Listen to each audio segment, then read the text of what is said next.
गुरु ने जहाँ जहाँ भी ज्योति जलाई है, काले काले बादलों में रोशनी सी छाई है। अरिजीत सागर गुरुदेव, अरिजीत सागर गुरुदेव, अरिजीत सागर गुरुदेव, अरिजीत सागर गुरुदेव। तन मन में बैराग्य जिनके समाया है, शाश्वत सुख पाने छोड़ी जग माया है। तन मन में बैराग्य जिनके समाया है, शाश्वत सुख पाने छोड़ी जग माया है। निर्मोही गुरु पर दुनिया रिझाई है, गुरु के सिवा हर चीज पर आई है। गुरु ने जहाँ जहाँ भी ज्योति जलाई है, काले काले बादलों में रोशनी सी छाई है। अरिजीत सागर गुरुदेव, अरिजीत सागर गुरुदेव। मैं साक्षात विराजमान हरिशर महाराज जी से विनम्र निवेदन करता हूँ कि अपनी ओजस्वी वाणी से हमें प्रवचन देकर अनुग्रहित करें। ओम नमः सिद्धेभ्यः।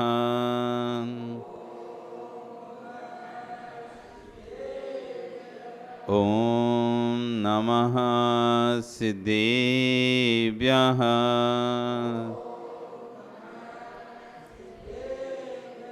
ओम नमः सिद्धेभ्यः। मोक्षमार्गस्य नेतारं वेतारं कर्मभूभृतां ज्ञातारं विश्वतत्त्वानां वन्दे तद्गुणलब्धये, वन्दे तद्गुणलब्धये, वन्दे तद्गुणलब्धये। नमो अरिहन्ताणं, नमो सिद्धाणं, नमो आयर्याणं, नमो वज्रायाणं, नमो लोये सव्यसाहणं। बोले अनंत अनंत से परमेष्ठी भगवानी की, आदिरम आदिनाथ भगवानी की, वर्तमान शासन महावीर भगवानी की, आचार्य श्रीमा स्वामी महाराज जी की, आचार्य गुरु श्री विश्व सागर जी महाराज जी की, अहिंसा में विश्व धर्म की।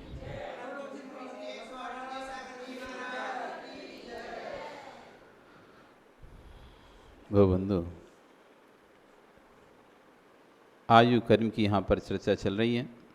नरक आयु के बंध के कारण हमने समझे थे, अब यहाँ त्रिंच आयु के बंध के कारण आचार्य को बताएंगे। तो उसमें कहते हैं आचार्य माया त्रज्ञो नश्य। त्रिंच किसे कहते हैं? पहले तो हम ये समझे त्रिंच जिनके परिणाम कुटिल होते हैं, जिनकी सभी संज्ञाएं स्पष्ट दिखाई देती हैं, आहार भय मैथुन परिग्रह चार संज्ञाओं से जो स्पष्ट देते हैं, स्पष्ट दिखाई देते हैं, जो कुटिल भावों से युक्त होते हैं, निगट अज्ञानी होते हैं, वे त्रिंच कहलाते हैं। जगत में आप जितने भी जानवर जीव जंतु देख रहे हो, वो सब किस संज्ञा में आते हैं? त्रिंच संज्ञा में आते हैं। उनका खाना, उनका रहना, उनका सुख भोगना, भोग सब खुला ही हुआ है, कहीं उनका स्थान बंद नहीं, उनका सब संज्ञा उनकी स्पष्ट प्रकट हैं। इसलिए जिनकी सभी संज्ञाएं प्रकट होती हैं, जो निकट अज्ञानी होते हैं और कुटिल भावों से भरे होते हैं, वो कहलाते हैं त्रिंच। ऐसा त्रिंच कौन बनता है? ऐसा त्रिंच बनने का सौभाग्य किसको प्राप्त होता है? आज इसकी बात कर रहे हैं। यदि आपको भी त्रिंच बनने का सौभाग्य प्राप्त करना है, पप्पू क्या त्रिंच बनने का, यानी जानवर बनने का, एक इंद्री, दो इंद्री, तीन इंद्री, चार इंद्री, पांच इंद्री, संगी असंगी, कोई भी यदि आपको बनना है, कुछ भी त्रिंच बनना है, उसका सौभाग्य प्राप्त करना है तो उसके लिए क्या करना पड़ेगा? क्या करना पड़ेगा? तो आचार्य कहने माया त्रज्ञोनस्य, मायाचारी करनी पड़ेगी।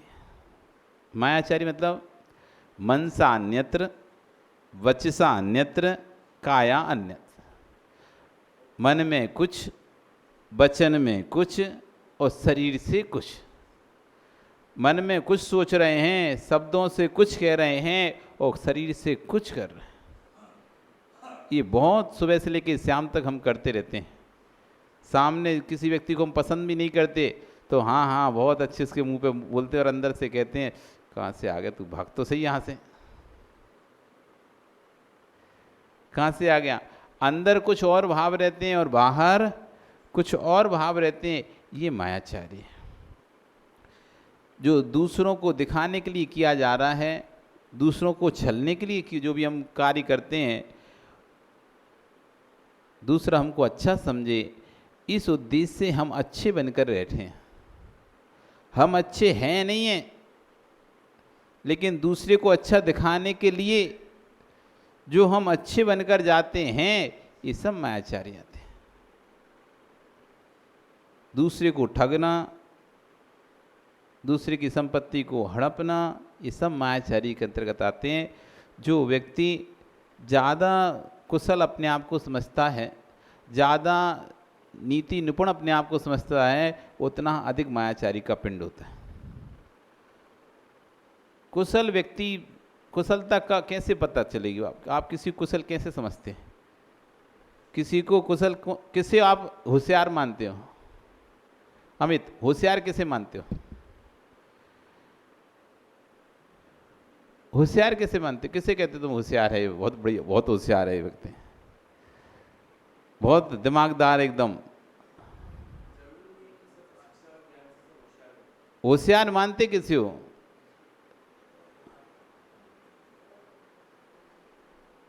आप दिमागदार, अरे इसका अंदर बहुत बहुत दिमाग है, इसके अंदर तो बहुत होशियार है, जो काम कोई नहीं कर सकती है कर सकता है। गंजे को कंगी ये बेच सकता है। गंजे को कंगी जो बेच जाए, अरे जो गंजे को कंगी बेच मतलब अपना माल निकाल सकता है कैसे भी करके। तो जो जितना होशियार होगा उसे उतनी अच्छी तरह, जिसे जितनी अच्छी तरह से झूठ बोलना आता होगा,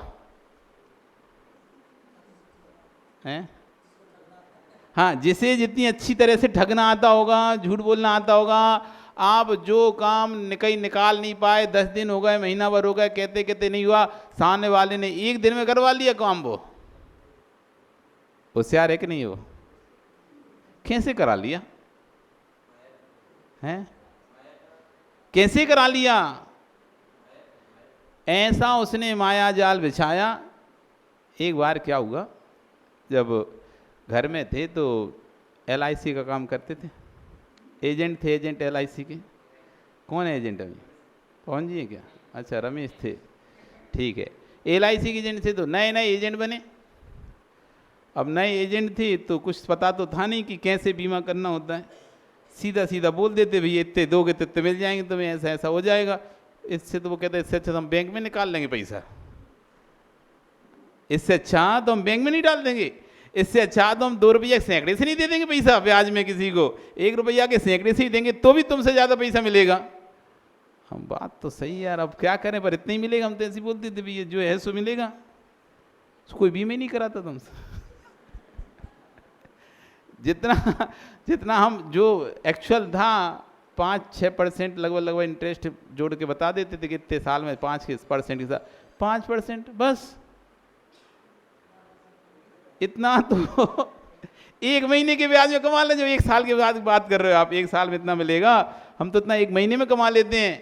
किसी को 1 महीने के लिए पैसा उधार दिया इतना तो आ ही जाता है वैसे ही। हमारे तो धर्म की दूनी हो जाते हैं वैसे ही, इतने में तो चौक नहीं बचो। बैंक की दूने कर दी 7-8 साल में, तो आप क्या LIC लेके आए हो, इसमें तो कुछ भी नहीं मिल रहा। अब कुछ पता तो समझ में तो आता नहीं था कैसे समझाना है, बस जो था वैसा वैसा बांट देते थे, बता देते थे उनको। अब 1 महीना हो गया, कम से कम 25-30 लोगों से मिल ली 1 महीने में, एक भी बीमा नहीं हुआ। उस गर्मी का छुट्टी में पढ़ाई करते थे तो छुट्टी में मिलता था समय, जून का समय मिलता था, मई जून के समय छुट्टी होती थी वहाँ पे 2 महीने की, तो उसी में काम करना रहता था 2 महीने में, बाकी तो सिर्फ पढ़ाई। अब भीषण गर्मी, साइकिल हाथ में, और कुछ तो था नहीं उस समय, साइकिल थी, तो साइकिल से लोगों के घर जाना ऐसी गर्मी में दोपहरी में, और फिर उतनी देर उनसे बहस करना, मतलब समझाना, गला सुखाना, और आखिरी में नतीजा 0, कुछ नहीं। एक तो बच्चे थे, छोटे थे, अब बड़े लोगों को समझाना, तो बड़े बड़े लोग तो कितने भी हों अभी तो ये बच्चे ही समझेंगे, तो ये क्या, कुछ नहीं आता। और फिर सबके अपने अपने ऑलरेडी पहले से एजेंट, कोई ऐसा भी नहीं कि जिनके ना हो, सबकी पॉलिसियाँ पहले से, तो अब नई पॉलिसी, उन्हीं को पॉलिसी क्या बेचेंगे, तो नहीं होती थी। ऐसे करके 30 दिन हो गया, हमने सोचा अब तो अपन कहीं जाना नहीं, छोड़ो फालतू पागलपंती काम है ये, तो इतनी मेहनत कर ली, कुछ नहीं मिलने वाला। तो जो अधिकारी था उसने 2 महीने बाद फ़ोन किया, भाई क्या बात है, अभी तक कोई एक भी बीमा नहीं किया तुमने, तो तब की तुम्हारे तो पिताजी बहुत अच्छी पहचान है सब जगह, अभी तक तो 2-10 बीमा हो जाते, मैं 30 जगह गए, एक भी जगह बीमा नहीं हुआ। ठीक है, एक काम करते हम आते हैं।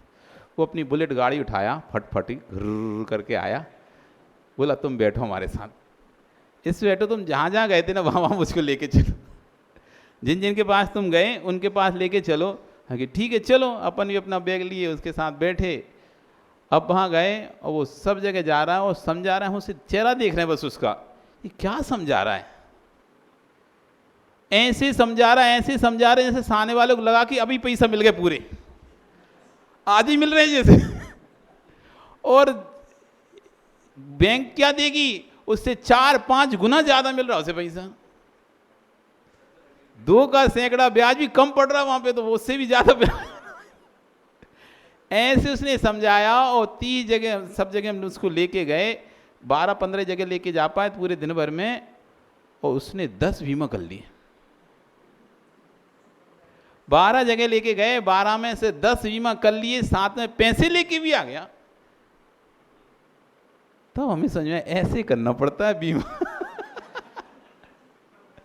तब समझ में आया कि ऐसे, तो जिसे हम जितना ज़्यादा मायाचारी करेंगे, जितना ज़्यादा छल कपट, उतना लोग हमें होशियार समझते हैं।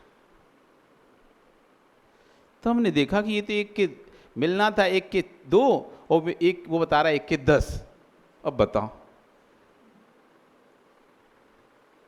तब इस समझ में आया कि इस तरह से, उस समय समझ नहीं आता था, अब समझ में आ रहा है कि हम जिसे कुशलता समझते थे, बाद में जब उनकी हम ट्रिक सीख लिए, तो फिर हमको ट्रेनिंग वगैरह में भेजा गया। 2-3 बार ट्रेनिंग होने के बाद फिर हम जहाँ जाते थे वहाँ बीमा करके ही आते थे, खाली हाथ आते नहीं थे। और कैसे आते वो हमको पता है, कैसे आते हमको आता है। तो उसको हम होशियार समझते थे अपने आप को, होशियार हैं हम, खूब होशियार हो गए, देखो कितने इंटेलिजेंट, कितने होशियार हैं कि जहाँ जाते हैं वो, हमको अपने आप पे इतना विश्वास था, इतना कॉन्फिडेंस था, हम इसके पास जाएंगे चाहे कुछ हो, बीमा करा के लेके ही आएंगे। और बीमा करके आते ही थे, खाली हाथ नहीं आते थे, उसके पास नहीं आते थे, कुछ भी करता थे, पर कैसे भी करके चाहे जेब से लगाना पड़े और हम भर के जमा लेके आते थे। उस समय अपने आप को होशियार समझते कि हम कितने होशियार हो गए। लेकिन अब पता समझ में आ रहा है कि हम जिसे होशियारी समझते हैं वो त्रिंच आयु बंद का कारण है। आप समझ रहे हो, हम देखो कितने होशियार हैं, कैसे आलू के बोरों को भेज देते हैं, क्या सड़े गले सब मिला मिलू के बोरा में भर के, ऊपर अच्छे नीचे खराब करके। ठीक है, ये जगत की होशियारी है, ये आपको इधर तो जगत में होशियारी के शब्द दिलवा देगी, लेकिन ये होशियारी, ये मायाचारी आपको आगे जाके त्रिंच गति का बंद कराएंगे। आज जितने भी ये जीव जंतु आपको दिखाई दे रहे हैं, गाय बैल घोड़ा बकरी, जितने भी प्रकार के जानवर हैं, सांप बिच्छू घोड़े, सब जो भी जानवर हैं, सिंह आदि हिरण आदि, सब ये त्रिंच मायाचारी का फल है। ये मायाचारी का फल है। जितनी अधिक मायाचारी उतना क्रूर और हिंसक जानवर बनता है, क्रूर हिंसक जानवर। व्यवहार कुशलता जगत में कुशलता हासिल करा देगी। आप किसी के बारे में बुराई कर दो और आप सोचो कि हमने तो देखो इस तरह से करिए कि अपना नाम भी नहीं आएगा और अपन बुराई भी कर दिए दूसरे की। जगत में बहुत सारे लोग होते हैं वो ये समझते हैं कि हम किसी के बारे में बुराई कर देंगे, बुरा बोल देंगे, बुरा उसके बारे में कह देंगे और किसी को पता भी नहीं चलेगा। पागल होते हैं लोग। कभी कभी सामने वाले को सब पता चल जाता है, लेकिन वो भी कहता है ठीक है तुम इसी धोखे में रहो को कोई पता नहीं चला। आपने होशियारी दिखाई, आपने सामने वाले की बुराई करी और ऐसे बन गए जैसे कि आपने कुछ किया ही नहीं है, ऐसे भोले सीधे बन गए। ये आपकी चिंता नहीं करो, ये आपकी मायाचारी। क्योंकि कहते ना आचार्यगण, गुरु से दगा गुरु से दगा मित्र से चोरी, गुरु से दगा मित्र से चोरी, कै हो कुष्टी कै हो कोड़ी। जिसने गुरु से दगा किया है वो नियम से कोड़ी बनता है, आगे जाके कुष्टी हो जाता है। और जिसने मित्र से दगा किया है तो कंगाल हो जाता है, खोड़ी का नहीं रहता, छुपती नहीं है मायाचारी। रुई लपेटी, कितनी दिन तक रुई में लपेट के आग रख पाओगे? आग को रुई में लपेट के कितनी देर तक रख पाओगे? थोड़े समय बाद, कुछ ना कुछ समय बाद तो समय आएगा, वो सब पता चल जाएगा। सबका समय आता है। आप कितना भी छल कर लो, मायाचारी कर लो, और छल करने के बाद एक बात विशेष ध्यान रखना, आप कभी भी शांति से नहीं रह पाते। फिर आप किसी कस्टमर को आपने अधिक में माल बेच दिया है, अधिक रेट में माल बेच दिया, दूसरा कस्टमर कहीं भी था, किसी को भी अधिक रेट में माल बेच दिया है। अब आपको हर समय लगा रहेगा कि पता नहीं चल रहा है कि हमने अधिक में माल बेच दिया, इतना अधिक प्रॉफिट ले लिया। उससे कहा था लिया ही नहीं प्रॉफिट हमने तुमसे। लेकिन जब जब वो दूसरी दुकान पर जाता है तो एक दुखी होती लगती है, अरे इसको पता ना चल जाए अपन इससे ज़्यादा प्रॉफिट कमा रहे हैं। चल जाएगा तो फिर अपनी दुकान पर ग्राहक कम हो जाएगा। तो मायाचारी जो इसमें मन में कुछ रहता है, वचन में कुछ रहता है, शरीर से कुछ रहता है, ये मायाचारी नरक तिरंच आयु को बंध का कारण बनती है। घर में हो माताओं, कोई सामग्री नहीं भी हो तो स्पष्ट बोलना सीखो। ऐसे मत बोलो कि भले 3 दिन का सामग्री रखी है, 4 दिन की सामग्री रखी हो, तुम 4 दिन पहले से कहने लगती हो खत्म हो गई, खत्म हो गई, खत्म हो गई। चाय खत्म हो गई, शक्कर खत्म हो गई, दाल खत्म हो गई, चावल खत्म हो गए, आटा खत्म हो गया, और वो 4 दिन तक चलता रहता है। 4 दिन पहले खत्म हो चुका होता है, और 4 दिन पहले खत्म हो गया, फिर भी तुम कहते हो 4 दिन से क्या खत्म हो गया, कहाँ से लाएं, खत्म हो गया, और फिर धीरज से निकाल लेते हो। फिर बोलते हो खत्म हो गया, फिर धीरज से निकाल लेते हो। ऐसे ही घर में आपके पास पैसा भी रखा रहता है, कुछ भी होता है तो आप कह देते है ही नहीं हमारे पास, तो है ही नहीं हमारे पास, तो कुछ ही नहीं है मेरे पास, तो कुछ ही नहीं है हमारे पास, और अच्छा भर भर के रखा हुआ है और फिर भी कह रहे कुछ ही नहीं है हमारे पास। तो आपको पता नहीं, जो अब कुछ भी नहीं है आपको तो पता है, अंदर अंदर मुस्कुराए रखे हैं 20,000 रुपया, पर बताना नहीं है, बता देंगे तो ले लेंगे भैया।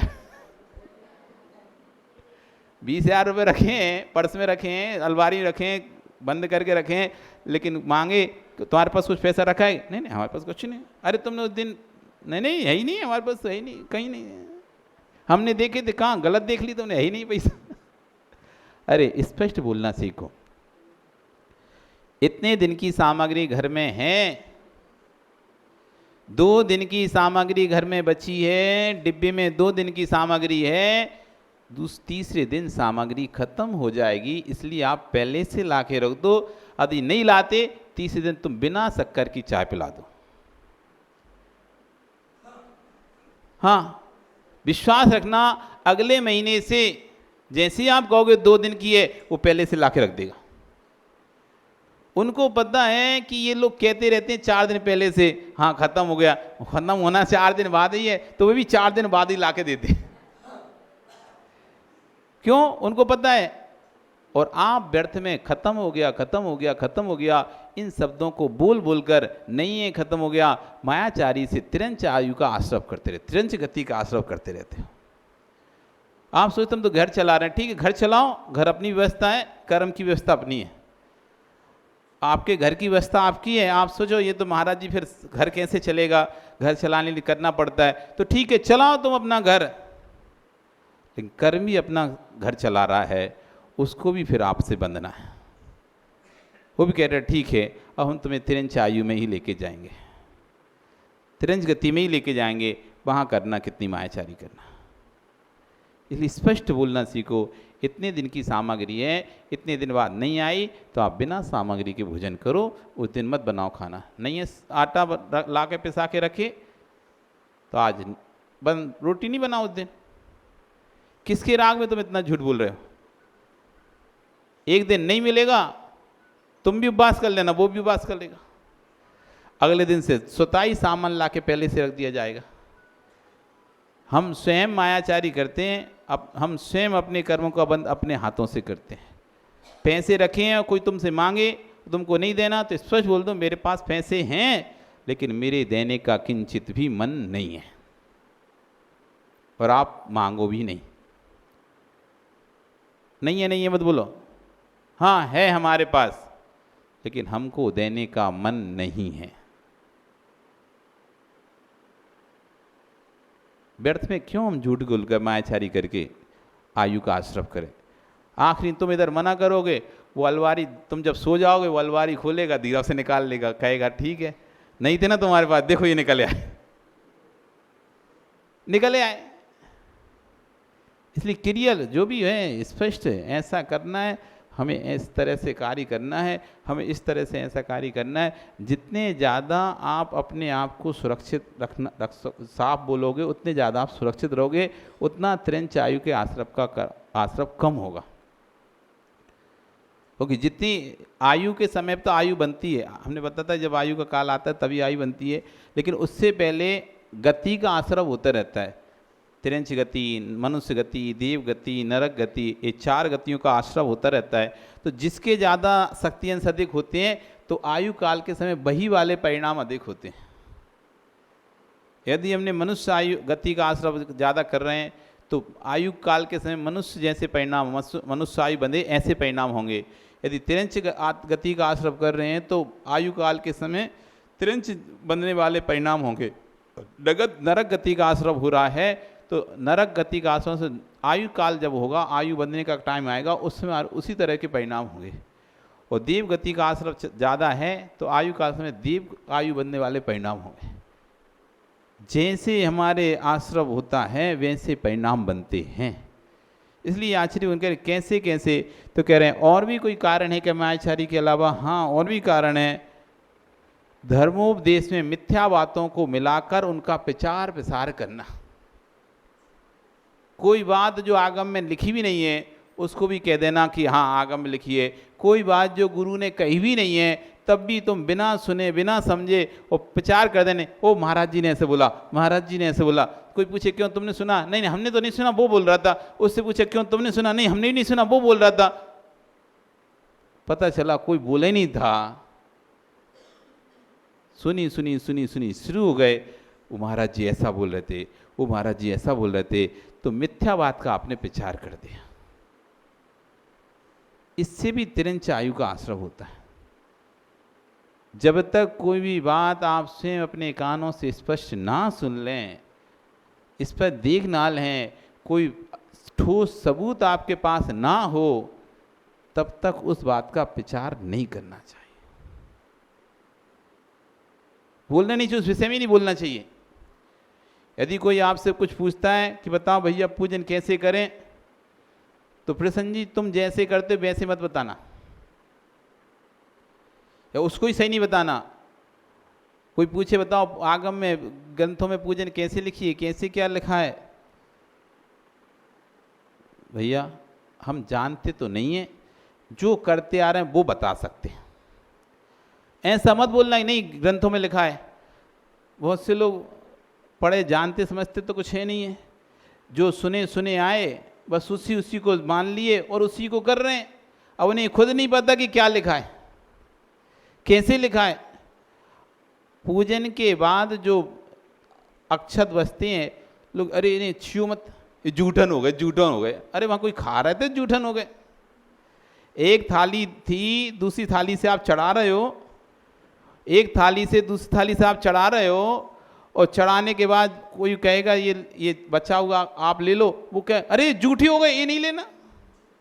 अरे पागल, कोई भगवान को भोग लगा रहे थे क्या तुम, या भगवान ने खा के रखा था वहाँ में तो जूठा हो गया?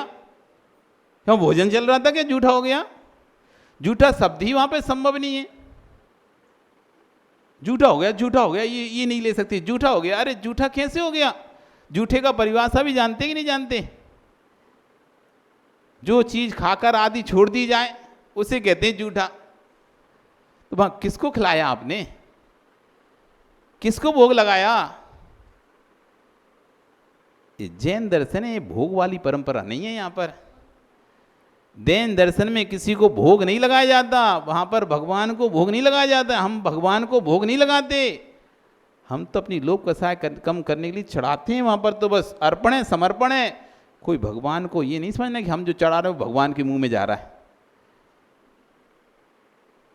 अन्य दर्शनों जैसे वो भोग लगाते हैं ना, भोग क्या समझते हैं? वो भोग लगाया मतलब भगवान ने खाया, भगवान ने खाया। ये भोग वाला दर्शन नहीं है, ये योग वाला दर्शन है।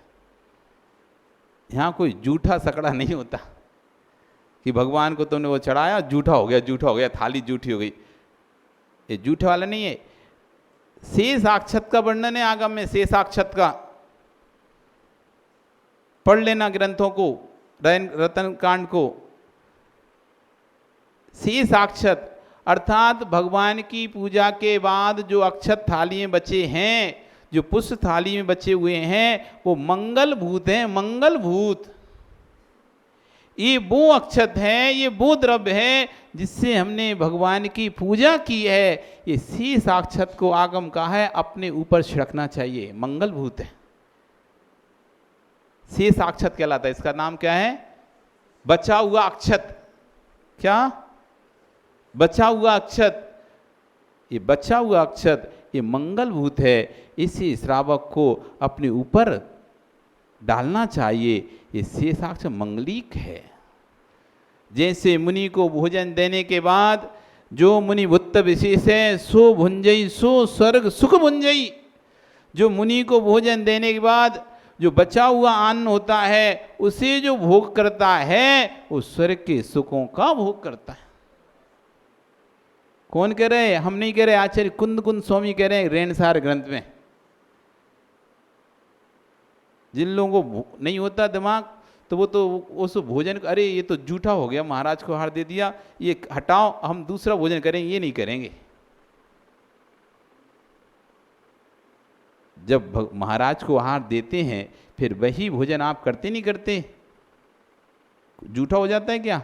नहीं होता। ऐसी जिन थाली से आपने चढ़ाया है दूसरी थाली में, वो थाली आपकी कोई जूठी नहीं हो गई, कोई अपने खा के आपने ऐसे डाल नहीं दिया उसमें। वो तो शेषाक्षत हैं, मंगलिक हैं, पुण्य भूत हैं। उनको तो और बढ़िया स्वीकार करके अपने ऊपर डालना चाहिए, ऐसे छुआछूत नहीं करना चाहिए। ज्ञान रहता नहीं लोगों को। तो ये यहाँ पर कह रहे हैं कि अपनी धर्मोपदेश में मिथ्या बातों को मिलाकर जो झूठा प्रचार प्रसार करते हैं, ना कोई समझा ना जाने, और झूठा प्रचार करते हैं, वो तिरंच आयु का आश्रव करते हैं। इसलिए कोई भी बात जब किसी से बोलो, किसी से कहो, तो पहले सामने ठोस सबूत होना चाहिए आपके हाथ। क्योंकि कोई पूछ लेगा अच्छा आप ये कहाँ से बोल रहे हो, तो फिर क्या कहोगे? नहीं नहीं वो तो हम नहीं, ऐसे होता ही है, होता ही है, होता ही है, कुछ नहीं। फिर उससे तो फिर तो वो ऐसा हो जाएगा, होता ही है, हम तो शुरू से देखते आ रहे हैं, होता ही, हम तो सुने हैं, बहुत लोगों ने बोला है, बहुत। अरे 1000 लोग गधे को घोड़ा बोल दें तो क्या गधा घोड़ा हो जाएगा क्या? 1000 लोग गधे को घोड़ा बोले तो क्या गधा घोड़ा बन जाएगा? जैसे 1000 लोग बोलने से गधा घोड़ा नहीं बनता है, तो जो रूढ़ी यदि आपको 1000 लोगों ने भी कही है, लेकिन यदि उसका कोई प्रमाण नहीं है तो वो पूर्ण रूप से सत्य हो ऐसा जरूरी नहीं है। सत्य हो भी सकती है पर सत्य नहीं भी हो सकती है, सत्य हो भी सकती है और सत्य नहीं भी हो सकती, क्योंकि उसका प्रमाण ही नहीं है। कोई कहे ये बात सत्य है तो भैया ठीक है, यदि आपकी ये बात सत्य है तो इसका कोई प्रमाण दीजिए। यदि कोई कहे ये बात असत्य है तो ठीक भाई, इसका प्रमाण दीजिए। जब प्रमाण नहीं है तो फिर दोनों ही बातें हैं, किसी के पास सत्य सिद्ध करने का प्रमाण नहीं है, किसी के पास असत्य सिद्ध करने का प्रमाण नहीं है, तो वस्तु उभय सत्य होती है। मतलब वो सत्य भी हो सकती है और असत्य भी हो सकती है। कोई वस्तु के यदि झूठ उसको असत्य सिद्ध ना कर पाए, कोई उसे सत्य सिद्ध ना कर पाए, दोनों नहीं कर पा रहा है, झूठ बोलने वाला ही कोई प्रमाण नहीं दे पा रहा और सच बोलने वाला ही कोई प्रमाण नहीं दे पा रहा कि वस्तु ऐसी है, एक कह रहा है और वो कह रहा है ऐसी नहीं है, दोनों ही के पास कोई प्रमाण नहीं है, तो फिर भैया दोनों की बातें स्वीकार की जानी पड़ेगी, दोनों की बातें स्वीकार करनी पड़ेंगी, क्योंकि ना तो उसको सत्य सिद्ध करने का प्रमाण है और ना दूसरे को असत्य सिद्ध करने का प्रमाण है। जो नहीं है तो ऐसी जो बातें आपने सुनी हैं, वो सुनी बातें जिनका कोई आगम नहीं है, वो बातें सत्य भी हो सकती हैं और असत्य भी हो सकती है। इसलिए उन बातों को बैठ के लड़ना मत कभी, नहीं यही सही है, यही सही है, क्यों सही है, बस वो तो चला आ रहा है सही है। भैया तुम्हारे चले आना कोई प्रमाण नहीं है, वो झूठ भी हो सकता है, असत्य भी हो सकता है। इसलिए भैया ये ऐसा सुना इस तरह से तो ऐसा हम मान सकते हैं, कहीं कहीं सुनी बात के हिसाब से ऐसा है, अब बाकी आगम में क्या होता है हमको नहीं है। ऐसे शब्द बोलोगे तो आपको मिथ्या मायाचारी का दोष नहीं लगेगा और तिरंचारी का आसन नहीं होगा। कोई भी आपसे पूछे कि भैया ये विधि कैसी है, तो भैया हमने जो सुनी है, जो सुनते चले आ रहे हैं उसके हिसाब से ऐसी है, बाकी सत्य हमें नहीं पता है, क्योंकि हमने ना तो कोई ग्रंथ खोला है, ना कोई ग्रंथ पढ़ा है, ना उस ग्रंथ में उसके बारे में देखा है, तो हम कैसे कह दें कि ये सत्य है। इतना है कि हम सुने हैं, लोगों से सुने चले आ रहे हैं, लोग ऐसा बोलते हैं और लोगों को देखा ऐसे करते हुए, इस हिसाब से हम भी वैसे ही करते हैं, इतना ही सत्य है। बाकी ये बात सत्य है या नहीं है ये तो भाई अब केवल ही जाने, या ग्रंथों में किसी के पढ़ने में आई है तो वो जाने, अपन तो नहीं जानते। हाँ।